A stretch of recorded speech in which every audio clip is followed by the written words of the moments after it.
Good evening and welcome to Nerds and Night Gaming. We're back from our post-WrestleMania break because that was a long friggin' show.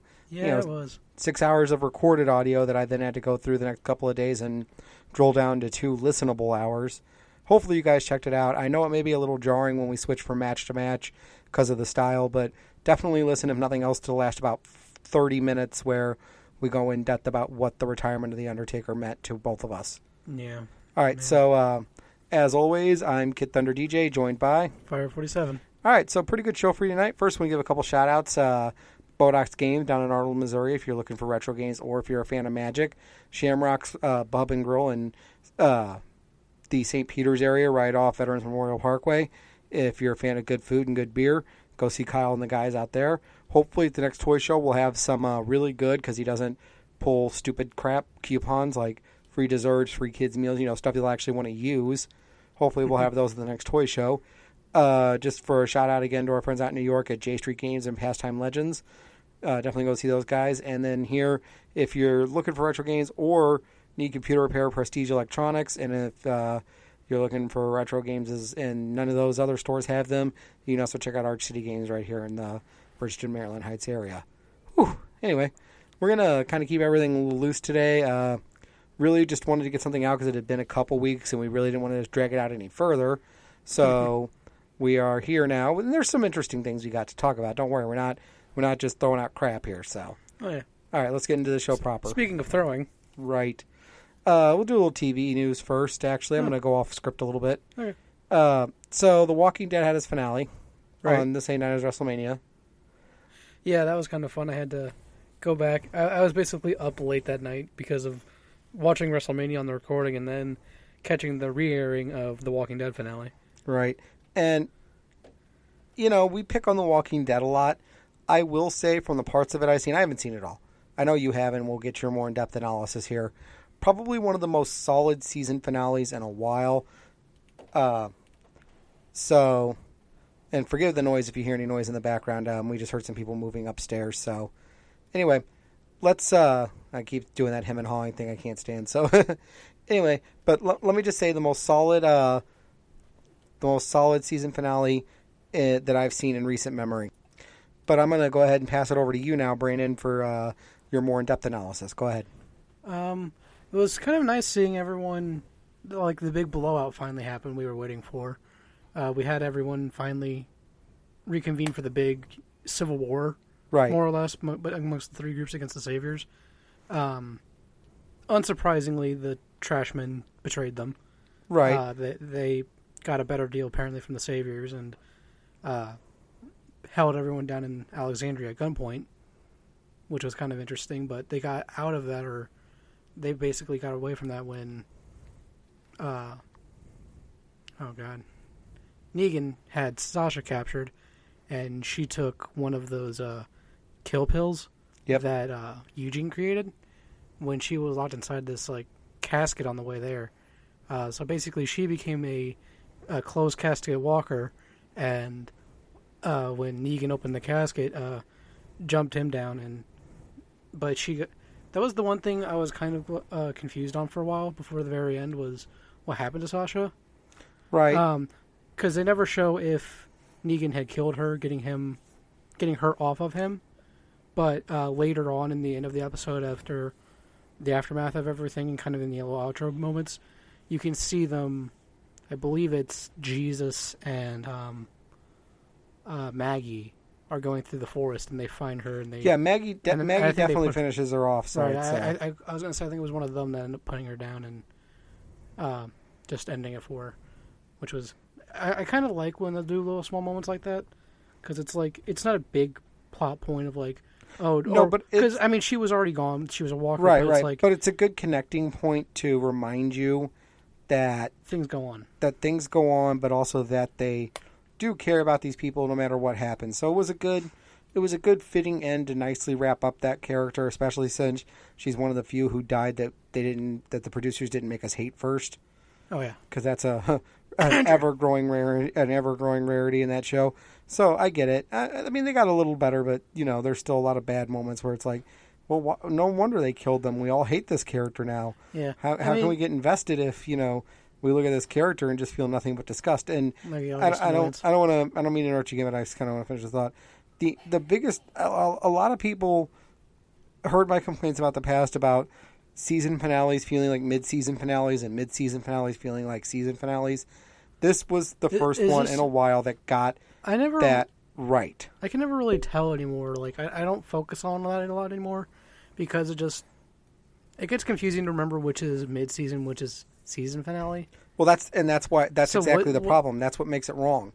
Right. A mid-season finale, the best mid-season finales should hook you into something major that could be happening later on, but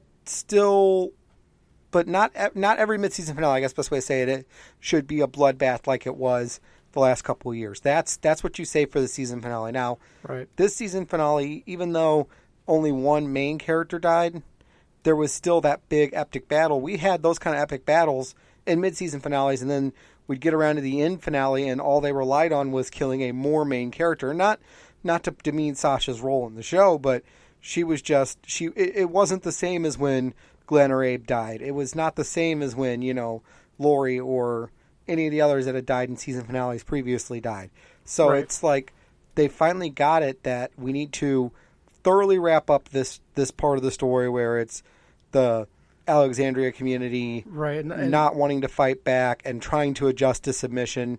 And now we're moving into the all-out war, which is how the comics did it. Right, and that was another thing I was kind of thinking. It was like a lot of these mid-season finales like finish a big conflict, whereas this one basically started was kind of like there was the brewing up of it at the very beginning because of what. But no, this is the big fight that kind of kicks everything off. Now we're actually in the war for the second half of the season to hopefully actually. Well, no. What you're missing is we're now in the war for the next season, because here's the problem: when they would have these big like the tournaments thing and everything else, where they'd have these big mid-season finale like lead into that, they'd be over in the next episode. Oh yeah, and then we'd be on to the next, and then that was a huge content. Yeah, and then we'd be setting up the next plot point really for the next season, but would get there at the end. Now we wrap up a plot point with one season to get ready for the next evolution of it in the next. We can get through the whole, and it really should be the whole next season. I know a lot of people are going to be like, well, how are you going to get 16 episodes of them fighting sooner or later? You could do it, because the one thing that they have the value of in the TV series that they don't in the comics is a more visual representation of everything going on. So you can kind of spend an episode and a half dealing with one major skirmish and some of the side things, because it's not like it's always going to be these guys going muzzle to muzzle in the middle of town. They got lucky this time that half the people they shot down didn't just immediately get up and start biting them. Yeah. So, and that could be something they explore. What happens when one battle goes horribly wrong for both sides? Maybe there's an episode where just to get out alive, because people who died wind up rising really fast because there's no set time for rising, they rise and start coming after people. Maybe they notice a couple of the people on each side are getting bit and not shot, and they, a small group of each side's gotta, because it's not like everything can stop while they're at war. They've still got to scavenge food. They've still got to survive. So there's a lot they could do to really fill out the next season, really get their money's worth for Negan. And I was gonna make a list of this and do this in a later episode, but I don't care enough to do it in a list. But the one scene they have to get right, even more than Glenn's death, is how they end the war. That last scene in the comics between Negan and Rick about how they kind of come to the end is so crucial and sets the tone for their relationship for everything that comes after that. It's got to be replicated almost perfectly on screen, or there really is no reason to do it. Yeah. Something I was kind of interested, the way you were talking about like walker death, or how long it takes for someone to become a walker. I wonder if there's like someone has like charted out how long various characters have taken, because there was the one guy in one of the earlier seasons who I think got bit and they left, and he was in a feverish state, right? Yeah, and Jim. Yeah, and they kept doing those like they basically showed him turn where he would like flash and you would just see walkers and the snarls and whatnot. and then it would snap back to him as he was coming out of the dream. Right. They showed the fever dream, and they showed all that, and then you had guys like the dad in Fear the Walking Dead in that wedding flashback, or Andrea, who drops of a heart attack and then turns. Like, yeah, he came back immediately, but then you have people like the one. Andrea turned pretty quickly. There was some time there. Andrea's sister took over Nite. Right, and they say that enough that, I mean, I'm sure somebody probably charted each main character or any on-screen turns, but like roughly rough times. But we're going to put too much time and thought into this. We'll say that for another day. So, yeah. Other TV news, because we promised to start talking about other shows. In this house, everybody besides me and you, I don't know, is a big fan of Supergirl. So I found an article that was pretty interesting. I didn't realize that through most of the second season, which I guess happened because of the production move to Ontario, Callista Flockhart's character had sort of not really left, but downgraded to just a recurring guest character. And she'll be back in the finale. She plays Kat, who was the former boss of Supergirl's human form character, Kara. And also Tyler Hoechlin, I believe his last name is, who played Superman, will be back in the finale too, which I don't like Superman showing up. I mean, I know they did their cross or brought him in. I know it was supposed to be oh, look, she did such a good job. He realized he didn't need to be there. But then bringing him back in another season finale, I realize in the last Children of Krypton one, he wasn't the biggest factor in it. But still, just having him there just seems like it's a ratings grab. And they're going to get over-reliant on it. And that's going to keep fans from fully investing in the Supergirl character, in my opinion. But, I mean, it's a good show from what I've seen. I can't do superhero shows too much. I mean, it's the same reason why I don't rush out to see most superhero movies. I'm well into superhero fatigue. Right. I've always, like, that superheroes are something that's, like, I don't know why, it's always been hard for me to get into. Like, as a kid, I was into them and whatnot, but as I grew older, they just kind of, I don't know if they grew too samey or what, but they just never grabbed me much anymore, and I'm just kind of like, which is good, because we already had to talk to your priest about. No, I'm kidding. Right. Catholic sex joke. We got him anyway. No, I think the problem is, for me, the concept of a weekly, villain of the week, or even a long-term villain, because they both have their problems. It's just like, nobody important is usually going to die and stay dead. Now, they've changed that a little in TV series, and I'm grateful for that.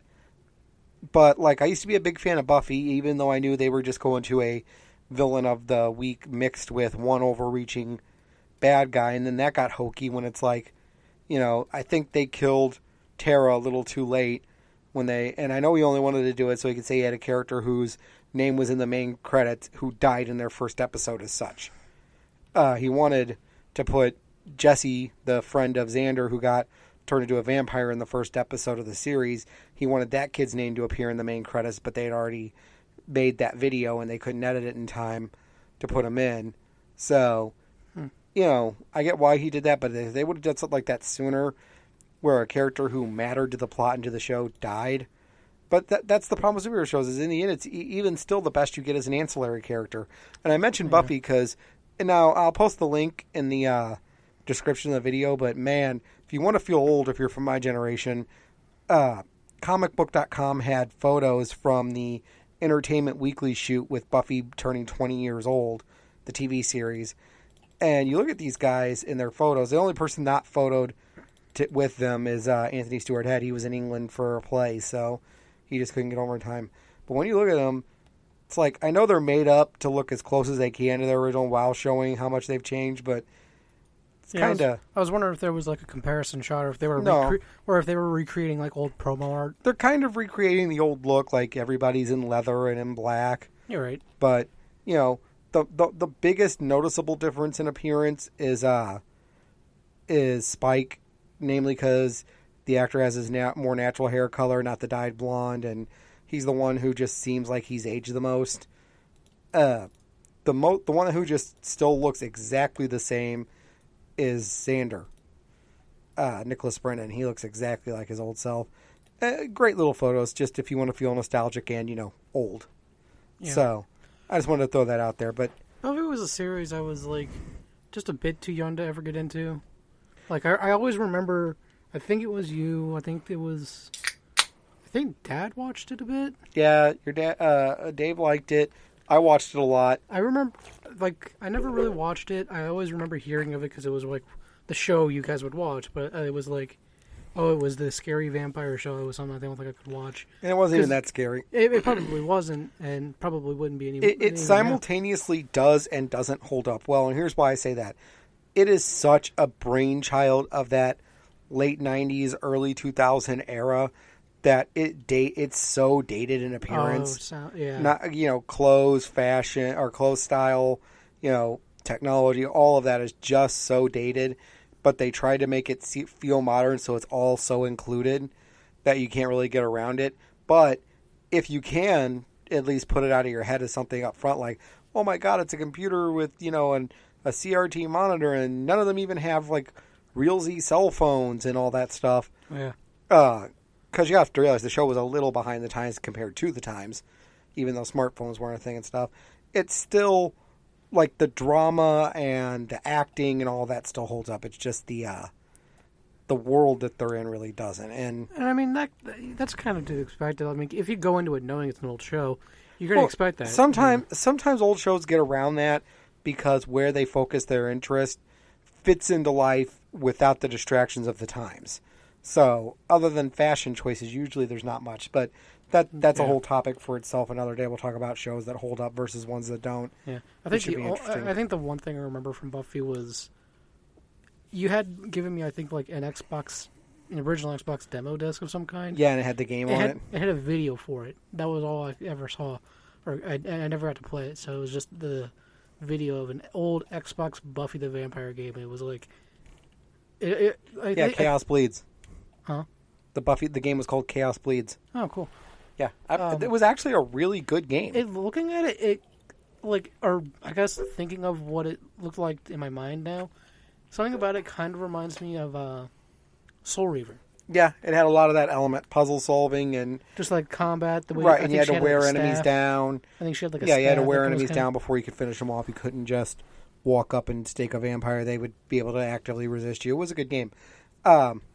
We also picked up something interesting, the Deck 1 expansion of Joking Hazard. Now, we hadn't had a chance to really fully play it, but I did through the deck, and if you're already a fan of the random comic generator, oh my God, they really stepped their game up with these cards. It's totally worth the get. Yeah, I think I saw a couple of them. They look really good. All right, we'll have to play that and give a full report next time. So, anyway, that's that. One last story before we get into our kind of quick capsule, and I do want to keep them quick game reviews. And this is another, since we are mostly a retro group, this is another thing that just like to make me feel old. 1997 was 20 years ago, obviously. And CNET throughout, math for the win, right? Anyway, Netscape throughout this list of things that are, were the hottest tech for 1997. It's not really in any particular order, so I just want to kind of go through, point out some of the ones, see if I had it, and see what I thought of it. Their first thing they list was the Netscape Navigator. Or, as, people want to call it now, Firefox, because that's really what it was. People behind Netscape, after AOL bought it, said, oh, hey, this is garbage, so what can we do now? I know, we'll make something kind of like it and call it Firefox. But Netscape was a good browser because it just ran cleaner, and you didn't have as many problems with pop-ups at the time. You didn't have as many problems with sites not wanting to load HTML correctly. Yeah. And this is in the era when you could go to like AngelFire and spin up a web page if you knew even just basic HTML, and that's how you were kind of judged by your computer-savvy friends. Does your page have images embedded and music, and did you make your text blink or fade? Or that was the big one. If you had the AOL browser, they recognized the HTML fade command. So if you can make your text do the fade out, you were amazing. It's like, I got all this stuff on my page, and it's all pictures of half-naked girls. I'm like, so? Dude, this is the internet. Do you not understand we can get fully naked girls now? Shit. Yeah, you're not cool anymore. But But yes, you never were. Netscape was the champion, and AOL bought them and killed them, which is just disgusting. Oh, well. All right, and then we're over to the toy side now. The Tamagotchi toys. Oh, my Lord. Right, that whole craze in their knockoffs. Right, the virtual pets on a keychain that then somehow got a Game Boy game and a bunch of other stuff. I never had one. I didn't want one. I remember, I think even McDonald's gave away versions of them or something. And, yeah, that sounds. I think they did something like that. I wouldn't be surprised if they were licensed. And I know they did a Pokemon one, and it was just disgusting because it was terrible. Or pedometers. Yeah, Gigapets were the same too. Right. So, and they mentioned those, so I'm not even going to go in depth on those. The Sharp mini disc player is up next. So basically, this was a way to have music and a smaller method of carrying it. And this was that transitional time in data storage. We were going from tape, then we had CDs, and there was different variants. Like there was these mini discs that were basically skating rink shaped, and mini discs that were just small discs. The early emergence of SD cards. So there was a lot of weird things that were tried for a little while and stuck. I remember you were hot shit if you had a MP3 enabled CD player, so you could just burn, several hours of music to one disc instead of just, 10 or 12 tracks. Right, a couple songs. So a mini disc could hold 80 minutes of high quality music, but it never really developed a fan base. And then again, like I said, CDR came out and just sort of blew the mini discs away.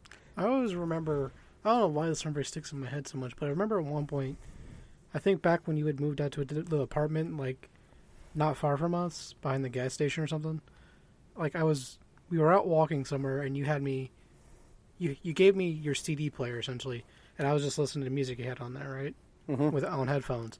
And I was, for whatever reason, the song Dragula by Rob Zombie always sticks in my mind from that moment, because that's where I remember hearing it.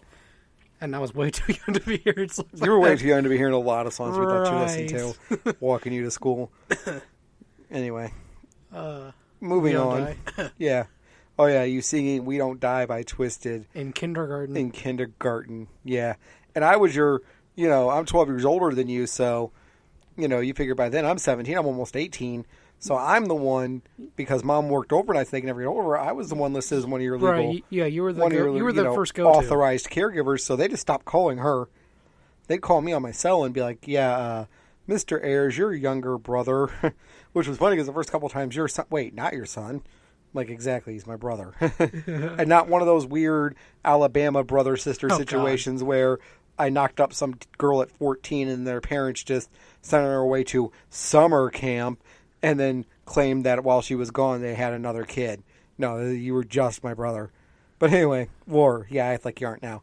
But anyway, yeah, that was a hilarious time. Speaking of music, Real Player, one of the earliest streaming services for music that never worked. And then people started using it as just a media player, and it never worked.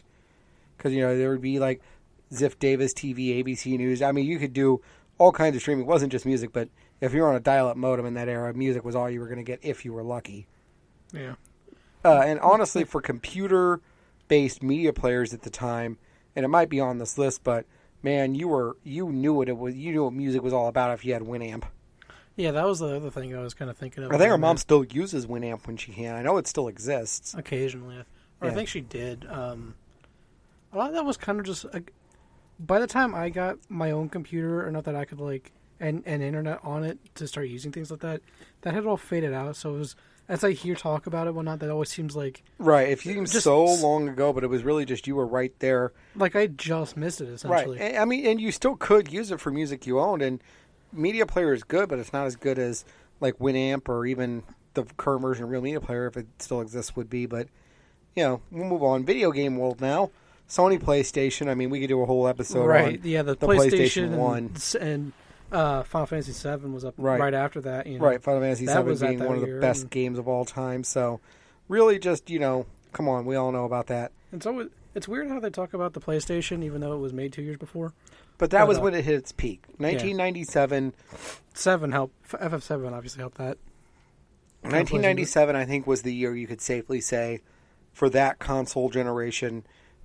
Even if console sales wise it was still neck and neck between them and Nintendo, people who had to admit the better games like quality and better production and everything was on the PlayStation, hands down.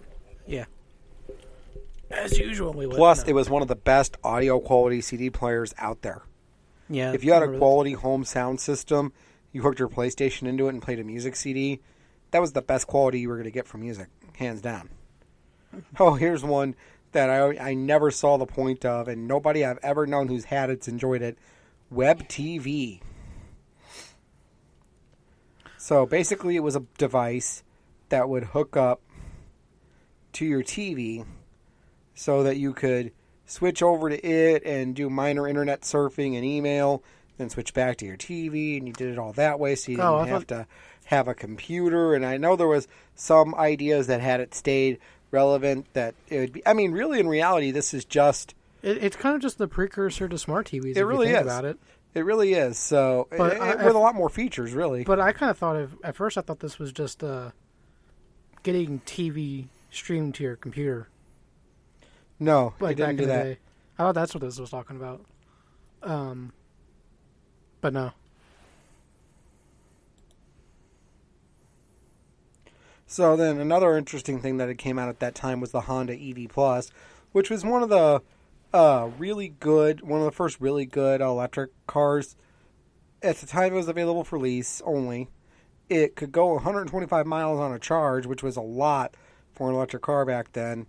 You know, and definitely we see modern improvements now in Tesla and stuff. This is where you can sort of trace that DNA back to. And then we had some other things. I'm going to kind of... Oh, Pilot. Yeah, I'm going to kind of... we're only halfway through this list, so I want to kind of pick up the pace a little bit. So we have the Palm Pilot, early PDA, kind of a precursor to smartphones. Nobody cares about Al Gore. Oh, yeah, Deep Blue, the computer that beat the human in chess. I'm like, why is that anything special? Video games were a thing. Sorry about that.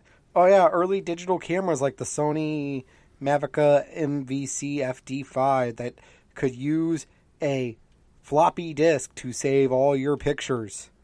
Oh, Ooh. God. What's a floppy disk? Unlimited internet. You know. Sure. Yeah. Call it that from AOL. Yeah. Uh-huh. Mm. Sure. Still dial-up. The Motorola StarTAC, one of the first flip cell phones. One of the first ones to fit in your hand and not need a brick. I remember before I ever had my own actual cell phone, when I was first thinking of, getting in the process of getting one, I really wanted a flip phone. I didn't get one because it was actually it was fading out in style because that was the point that I think the early iPhones were starting to come out. So it was like I missed that generation for the cool flip phones. But anyway, so then we have things like laptops that were finally starting to really show what they could do, like the Apple PowerBook 1400. If you had it wasn't that fast, but it was reliable. It really had an element of user-friendliness. It's like, do you have a laptop in the 1900s? Anyway, another interesting thing, they go back to video games for a minute. Grand Theft Auto, the goofy, over-the-top, ultra-violent game that spawned generations of copies and wannabes, so that's cool. It got a nod. But they quickly died out. Cordless phones with the giga range, so you could use them anywhere, or not really more than just 2 or 3 rooms over. Right. 5 feet. Windows 95. Oh, God. Which this was, probably its peak again, because then it would be a very short while before Windows 98. Of course, Nintendo 64. As we mentioned earlier, the N64 was still there. Nintendo 64. And to give it a nod for games, they said Star Fox 64, which was truly a mind-blowing experience, but, definitely was eventually outdone. Yeah. DVD players were new, but then again, that's when you could only get them in machine form, and they were $500. Not too long after that, a wonderful thing called the PlayStation 2 would come out and win the console wars by being a cheaper DVD player. Oh, yeah. MP3 started. I was going to say, that is something I remember, vividly of just that earning it so many brownie points was just having... I can play DVDs. Yeah. I mean, I would watch people buy them from Walmart just because they they would get told by salespeople, well, what do you want? Well, we're looking for a DVD player. We'll get a PlayStation 2.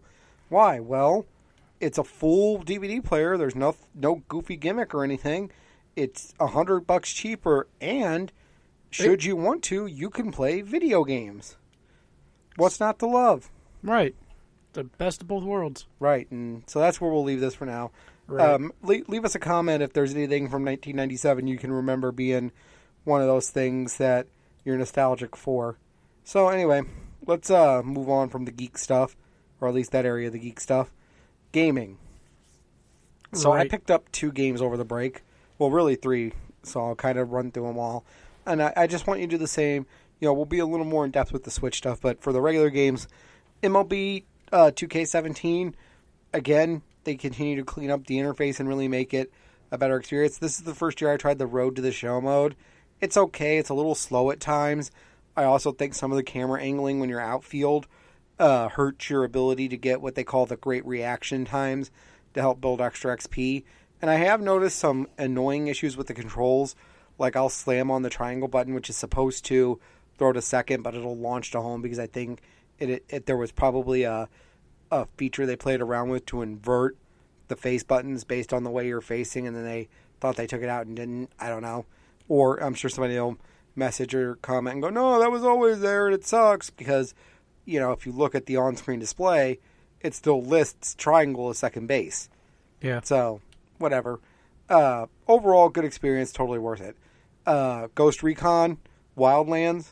Did we even really play that much yet? I've got a couple hours in it, and I mean, it's good. Here's the thing: if you're not a fan of actually taking command of your squad and putting people where they need to be to complete your objectives, you're in for a long hard. You can quote unquote solo everything, where you're just kind of wild man running in. They do tagline the game that you can take these guys down any way you see fit, but it's so much easier and more enjoyable if you really work the squad aspect. And at some point, Brandon and I need to sort of sync up on that and go through it together. From what I've heard, it's basically the quintessential Ubisoft game of Ubisoft games, where you are just it is Ubisoft to the core, going through checklists of shit of here's a bunch of enemies to take out without much reason to do it besides they're evil, right? And here's some collectibles and a giant basic map. Have fun. Try to have fun. Which works, and I like it. But it's not, obviously we let other games put it on the back burner for us, so it's not, it's nothing to rush out and devote your life to, but it's something to come back to for you and I when we just want to shoot some people up on a team. Right, I need to actually sit down and get it. Like, I started the beginning, made my character, which actually will admit, the character creator is not bad. Got some good expansive options between the facial and then things. One I just got, and I've just gotten into, Persona 5. Dear God in heaven, it's slow. But all of them are. Other than that, still fun gameplay. It's nice to... Right, I was wondering, because for me, I always see you as, the only way I can explain this is being kind of impatient. I am. I am not a long-winded story guy. I feel like you can do a lot of what they call in TV or in wrestling, walking and talking, where you're doing something while getting the story. Yeah. And it wouldn't be so bad if I could just sit back and listen, but this is one of those games where it's every freaking sentence needs you to press the X button after they're done talking so that you can continue them talking. Now, I'm sure I just missed it in the options somewhere where I could auto-scroll, but if you fast-forward, it just fast-forwards through everything and then you don't get anything. And it's like, why can't I just set it to, listen mode where... I was going to say, that probably is an option where it'll just... Not from where I see going through the options, but... I was going to say, that's a pretty standard option. Press X. Got to press X. X. I'd be surprised if X. They don't X. Continue that. X. Right. Press X. Press X to continue. X. All right. We've drawn that bit too. Anyway, what bit do we not kill? But have you gotten through at least enough story to get to some actual fighting gameplay? Yeah, yet? Like I said, the fighting mechanic's pretty fun. Or RPG. It's turn based. The concept of how powers and whatnot work that I've played so far makes sense. Visually, it's nice looking. I do like that you have to have some real world elements mixed in. The game is a solid game. I just think that a few tweaks to the interface might make it better for the more impatient person like me, who isn't like our friend Cody, who wants to devote that much time to a story more than the game and gets his enjoyment out of it. And that's great if you can. Right. And every now and then there's a game that hooks me, but there was a lot of walking and talking in The Last of Us. There was a lot of walking and talking in Skyrim. There's a lot of walking and talking in Fallout. Horizon. And Horizon is almost nothing but walking and talking. Very few true cutscenes that aren't in some way interactive. Yeah. So, or broken up in such a way where they feel more interactive. So, it's just a minor complaint. So those are the three big ones. Now, I know we kind of gave, especially on the Facebook page, Switch fans a little bit of hell. And I'm not necessarily saying I'm wrong, but we did finally get ours. And by ours, I mean mine, even though I have played it twice. You have every opportunity to say, hey, let me play. I could just take it out of your hand. What are you going to do? I'm your landlord. And it's my system. I'd say, could I please save and then let you play it? That's basically all that needs. Can I please save, sir? Right, that's basically all it needs. Please don't feed it to me. Well, you have every opportunity to take it with you. I know, and I'm just giving he's you played it up. Just giving you hell. But yeah, the Switch has came. Let's start with, we did an unboxing video. Right. Check it out on our YouTube channel. That was kind of the unofficial season 2 finale because I had some trouble getting some of the last couple games I wanted to do this season to work. So I'm going to either track down physical media or just scrap those and redo other ones. So we'll pile those into a season 3 coming up in probably about a month or two. Anyway, so right out of the gate, a lot of our opinions about the physical unit could be there. A couple things in the playing of it versus just the seeing it. I want to point out it still feels like it's a little too wide when you have the Joy-Cons connected to the screen and you're playing it full handheld. I think there's a weight problem that's going to cause some damage later. You were pointing out actually where if you're holding it incorrect, well, not even incorrectly, but if you're not holding it with two hands or you're not center balancing the weight, there could be some stress unnecessarily placed on the joints for the Joy-Cons. Right, I would definitely recommend. I don't even think this is a weight issue. It's just because of the way it's supported. I mean, obviously, if it was lighter, it'd be less. But anything that's like has these controllers hooked on sliders on the side is going to have weight if you only hold it by one side. Right. But obviously, just take care of your system. Don't hold it with one hand on one handle grip. Keep your hand in the center if you're going to have to one-hand it to carry something else, or like open a gate or a door or whatever the case may be. Do that. I stressly warned about making sure you put the wrist straps on your Joy-Cons correctly. Match the symbols plus minus on the things, because if you don't and you put them on backwards, it cements that thing in there and you won't get it out and you'll lose a Joy-Con. I've seen many people report that and make that mistake, and it would suck to happen to you. But besides that, I mean, the width of it hasn't really been a factor to me, and I've primarily been playing the thing in the tablet mode, more or less. I think the one thing, I was mentioning this to you earlier today, actually, the one thing I think could be cool is if they would make it where the tablet were to like any standard smartphone, where if you flip it, it reorients itself correctly. Right, but I could see, but we talked about that, and I could see the limitations. I mean, I know technically, if you flip it, the Joy-Con buttons realign naturally, sort of on their own. Well, I mean, they're not faced the same, but you could treat it as such. And also, one thing I will say, and maybe this is an option, I've just never seen it. Why does it need the docking station? To transfer the TV. Why not just set up mirror casting? I mean, I think they've missed the golden opportunity here to really stick it to...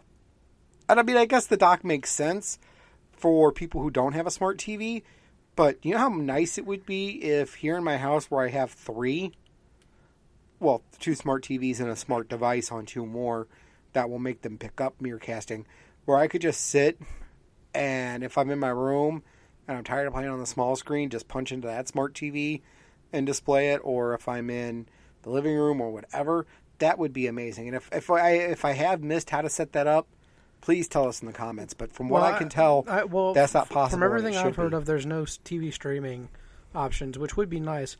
But speaking of connecting it to other TVs, on the recent Nintendo Direct, they did announce that they will in the future sell standalone docks that you can then hook up on multiple TVs and play on different stations at your house. And I really think depending it on would be... they need to price that fairly, because I mean, like, that thing is basically just a little charge station that you don't even really need. That can't go over $50. You know what I mean? Right. Because that is it. Quite literally just sits there to make it literally just transfers the charge cable. Yeah. From one connection to the next. That's oh my god! I just saw a shirt that could get so. Sorry to go off topic for a minute. That could get so many people so butt hurt.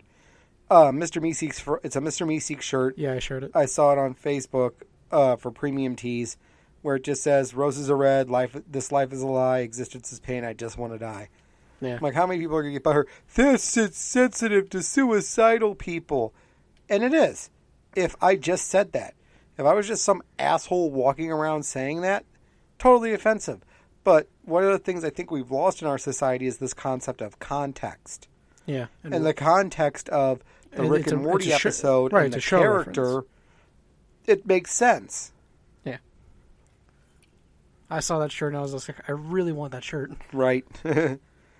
Need my third Rick and Morty shirt. Did you get a second one? Yeah, I have the Rick saying your opinion means very little to me. Oh, I didn't remember you got that one. I was wearing it today. I haven't seen you wear your shirt. You were out all day. Oh, yeah. You're driving all damn day. Anyway, yeah, I've got I don't know if this one's official or not, but I've got a really cool one that's styled like an NES cart. Right. So we'll... Anyway. But yeah, as far as the Switch goes, so you already kind of understand. I mean, there's nothing more I'm going to go into too much on the system. Right. Switch is Breath of the Wild is awesome. I mean, let's not... I mean, we could sit here sucking its dick for the next hour, but we're already about 15 minutes out before we're going to be done. I've got a lot to cover in wrestling, so final word is, I'm not going to sit here and go, oh my god, I'm wrong and grovel. Switch has its faults. We talked about a couple. There's a couple more. I still don't see a lot of big name titles coming soon that aren't rehashes. Right, that's the biggest thing that I would recommend. And there are some issues with gameplay. Like, I will say from my experience playing Breath of the Wild, there was some controller jerkiness and a few other things, so... What I kind of noticed for Zelda was just there were so many things you have to remember how to do, like switching between all these various types of equipment. The equipment switching is a pain in the ass. I've gotten used to it in the amount of time I've played it. It takes a bit to get used to, and you will, but at the start for those first couple hours, it can be a bit of a pain. Right, but I will say that in other games in the past that we've been a fan of, we will... I'm sorry about that, Cap. I'll edit that out. We will... there was more of an intuitiveness. Sorry, somebody was trying to get my attention that threw off my thought process. But Skyrim and other RPGs, even Horizon Zero Dawn, there was just this intuitive nature of how it was laid out that made it so much easier to play than this game. But that's my only complaint. And let's move on now. Yeah. So, anyway, obviously this is our first episode back since WrestleMania. One of the things that came out of WrestleMania was the WrestleMania call-ups. And then also, they decided to have not really a draft because it wasn't done in that, we're selecting I think they finally just gave up the ghost and realized that people know it's a decision made by management as to who's going to go to what brand. So they called it this time a Superstar Shake-Up. Excuse me one moment. Sorry, I almost sneezed on you. They called it a Superstar Shake-Up and just basically announced on each show who were new people debuting, and that was it. So I want to get to a review of that in a minute, but first I want to speak about something going on in the business. I don't want to go into too much detail because I don't want to glorify anything. I just want to say that this issue with JBL supposedly strong-arming and bullying Marlo Renauel and how that may have caused a flare-up in his bipolar that's led to some depression or something along those lines, or his major depression issues. I don't remember the exact detail of what was listed about his mental state, but it has been why he's been off television. And a couple things. First of all, if anyone is in 2017, And I've heard excuses like, oh, he's an old school guy, and sometimes that part of his personality still comes out because that was what was expected of the business. Well, and this was said by Kevin Nash, who famously said, you needed to be smart and know how to evolve with the business. Well, it's not that world anymore. It's not 300-pound rough tumble guys who, most of whom took up wrestling after they couldn't play a pro sport and got tired of getting arrested for fighting in bars. It's a business now. It's a business built around the fact that all of the old rules of kayfabe that determined, oh my God, you had to fight to defend the business, that I hear all these old timers going, when they interview them and shoot videos like RF Shoot and kayfabe commentary, well, I'm sitting here looking at these kids today and someone says the business is fake and they laugh. Well, yeah, exactly. They should. Or I love Jim Cornette. Jim Cornette's a hero and I love his shoot videos, but when he goes on and on about how, there's the flippy shit and it doesn't get over. Yeah, it does. If the Cruiserweight Classic proved anything, it's that your thoughts on the world of wrestling today are over. Wrestling makes money. He's like, nobody in wrestling is making money. That's why the Young Bucks have to run spots with an 8-year-old for a birthday party and have to go to Japan. It's like, that's also why they could triple their booking fees once the Hardys were gone in America. It's the fact that they are hot and the business is different. So this question I wrote is the business changed to weed out the old school toughness? Well, you still need to be tough in this business. You still need to be able to take the rigors of the road. You still need to be able to take the rigors of the ring work. Yeah. But do you need to be this guy who can go into a bar every night and have to be an alpha male? I think it helps.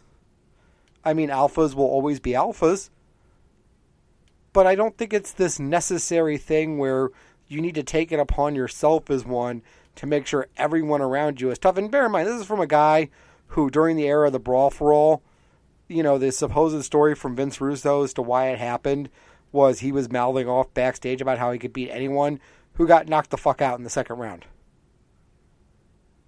Tough guy who backed down when Matt Stryker stood up to him and also got knocked out by Joey Styles. So this is a kind of a paper tough guy who uses his bombastic nature to bully people and doesn't really, and can probably back it up. Like, I'm sure he's a fighter, but may also have a little bit of a glass jaw.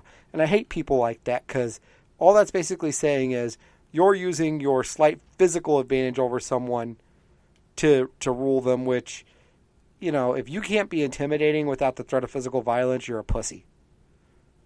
Like, yeah. If you have to resort to hurting someone for your intimidation to stick, if they don't just respect you on attitude and principle alone, you're a pussy. I'm not a big guy. I'm not a strong guy. There are a lot of people who won't disrespect me because they know, what? I'll probably beat him, but A, he's going to make it hurt, and B, he's going to stand up for himself either way. Yeah. And that's real respect. And I say all this because, there's a lot of hashtag fire JBL and stuff going around. I don't really think that at the end of the day, until we know exactly what happened, any of us are in position to claim, part of this is coming from a book that's being written by a guy who's very jaded at the WWF. I can't imagine why he's going to take shots at them.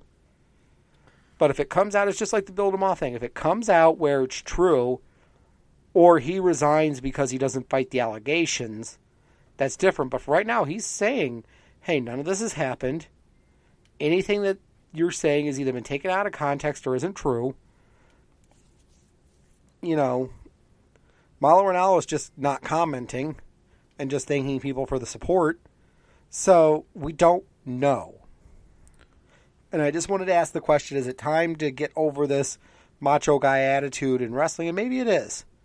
But what I asked the fans to do is, let's wait until we know the details. Now, if they fire JBL for the incident, there's your answer. If they don't, whether he's Vince... And a lot of people are like, well, he's not going to get in trouble because he's Vince's guy. Lots of people have been, quote-unquote, Vince's guy and have been shown the door when the time was right for the sake of what they did. So that's horseshit on at least a small level. So we'll see what happens. Well, sorry, go ahead. I'm going to say so pony shit. Right. So let's get on to the draft report card. So let's start with SmackDown, which has been the consistently better show. And let's see who they got. And I'm just going to do this in a real simple sort of if it was a positive, negative, or neutral for the wrestler. Kevin Owens is the U.S. champion is a positive because you have the opening for Owens versus AJ Styles. What else do you need? Right. Charlotte Flair is a neutral. And the only reason why I say she's a neutral is she was going to be the champion anywhere else or on any brand she was on. And I think that the idea was let's move her away from the two other very deserving champions because it's the only way we're going to get her out of their title feuds. And it makes sense. So she's just, same champion, new show. That's all it is. Yeah. So that's good. I mean, a lot of people are like, well, why isn't that a positive? Well, because she's not adding anything new. She's just the new Alexa Bliss for that brand. Who Alexa Bliss is great and will be as good as the rest of the Four Horsewomen someday, but is not quite there and can fly a little bit under the radar on Raw till she gets there. Which we'll cover that more later. The New Day moving to the Tag Town, or that's moving to the SmackDown brand. I said Tag Town, I don't know why. Moving to the SmackDown brand is a good thing. After Kofi Kingston and ankle heals up from that attack by the Revival, they can be the grizzled veteran team on SmackDown. They could be the guy who holds the teams who hold the belt a couple of times, but then also just seem to come up short against new call-ups that they try to get ready. So, that's good. They're definitely a positive. Sami Zayn is a negative, unfortunately, because he moved with Kevin Owens. They've already started their, it was supposed to be over, but yet they always seem to fight deal, and he's already back to being a jobber. It would have been a positive if Owens had stayed on Raw and they had plans to use Zayn in something more than just a jobber to the stars role. So, unfortunately, it's a negative for SmackDown. Right, basically. Or for him being on SmackDown. So, essentially, he's still in the same role he's always been in. Right. Lana and Rusev going to SmackDown could be a positive if this helps them to shake some of the heat they have, give them fresh matchups and a chance to reestablish Rusev as a monster. Sin Cara, they basically swapped him for Kalisto just so they could put Kalisto, I would hope, in the Cruiserweight division. And it just goes to show he was always the weaker member of the team, which means probably going to see him released at some point. And quite honestly, Hunico deserves better. So for right now, unless they really change their booking with him, it's a negative. Jinder Mahal moving to SmackDown, even though he got a win over Zayn, I still see him eventually just being the same mid-card to upper mid-card heel that whatever babyface goes over on his way towards the champion. So still kind of a negative / neutral at best. So yeah. The Shining Stars, neutral, because there needed to be, with as weak as the SmackDown tag division is, I know it's funny to say this, but they needed a jobber team so that they wouldn't hurt teams they actually see a future in. So why not? Tamina Snuka, she's basically swapping in the mini-boss role for Charlotte. And all of this is contingent on if WWE booking holds. They're more or less swapping her out for, I can't remember her name now. That was the mini-boss for Charlotte on Raw. Excuse me. She's just playing that role. She's the person that'll be her buddy, and she'll sick on whoever's challenging her for the belt. Same role for her she's always been in. And Byron Saxton traded spots in the announcer booth. Neutral and will suck no matter where he's at. He should just be gone. Damn. It's true. He's slightly better than Otunga, but only slightly. So now we'll move over to the Raw brand. Raw got Bray Wyatt. Big negative. Big negative. Probably the biggest negative out of this quote-unquote draft. And that's because he is going to challenge Randy Orton for the belt, since Raw still has Brock Lesnar. There's no reason to believe that they would let them have both belts. So he's going to lose to Orton. And with Lesnar being champion, there's no reason to keep Bray in anything other than the mini-boss for Raw role. So he's just going to slide down the card. So same shit as usual. Right. Dean Ambrose was a belt swap with Owens. And he's already had matches with most of the talent left on Raw. So not really, more of a neutral, because he's still a good worker. He'll still put on a good match, but nothing we haven't really seen. So new workers are desperately needed on both shows to turn some of these neutrals into a positive. Mickie James is a positive. She can keep working with Alexa Bliss and also be a steady workhorse for the women's division on Raw, which is a hotter division but weaker in star power and in numbers. Alexa Bliss we already covered, so she can really fly under that radar just enough to get herself in that Trish Stratus level of talent, and then look to her to be the consistent top heel between her and Sasha Banks on Raw. Yeah. Kalisto is a positive if they move into the cruiserweight division. He could be a great, upper mid card, if not main eventer for that side. I would see him stay a face, although he could work as a heel. So he's a positive. Apollo Crews, neutral for now, and I only say that because here's the thing: if they keep booking him as this happy to be here but intense babyface, he's never going to get over. It's just not working. They've tried everything. It just doesn't fit.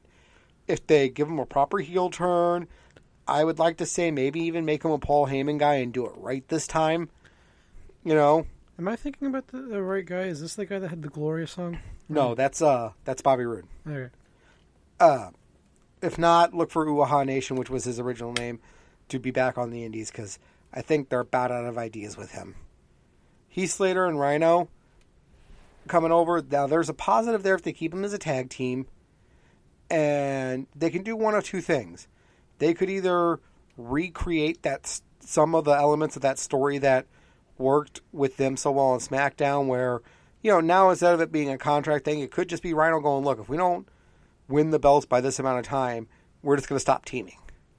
And you have Heath be worried because he's like, well, this has been, us teaming is what got me my contract. It's what got me to Raw.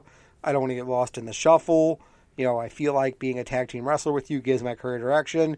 So he's going to go out and prove he deserves to be his tag partner.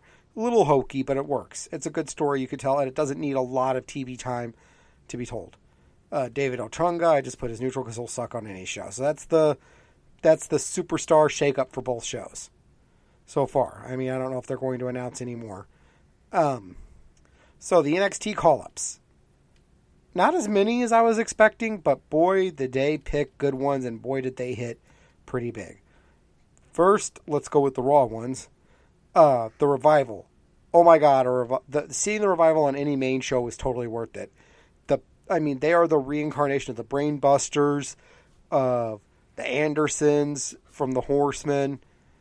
It's just that old school, pick a body part, work on it till they're ripe for the picking for either a submission or just can't fight back and avoid the finisher. Straight up, no nonsense gimmick.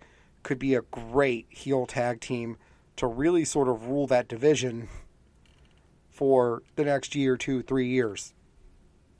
Totally big win. Elias Samuelson on Raw, who cares? He's doing his drifter gimmick where he just shows up playing the guitar, pretending he's a hillbilly country singer. It's like, meh. He's unimpressive in the ring. He's unimpressive to pull off his gimmick. Don't really care. Over on the SmackDown side,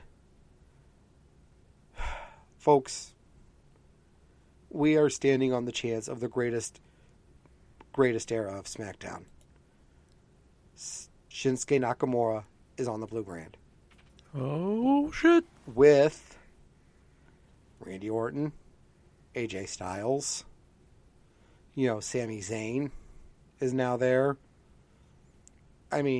Just the amount of guys you could put him with on SmackDown on a show where they're a little more apt to give opportunities to unknown quantities is amazing. As they keep him there, let him run through everybody he can. Literally with that knee. Right. And then eventually move him over to Raw. But for right now, he's exactly where he needs to be and has probably been the best move post-WrestleMania. So that's it. Wow, we're hitting right at just about the hour mark. So we're going to go ahead and leave before we blow that. So for Nerds at Night Gaming, I'm Kid Thunder DJ. And I'm 447. Have a good night. Good night.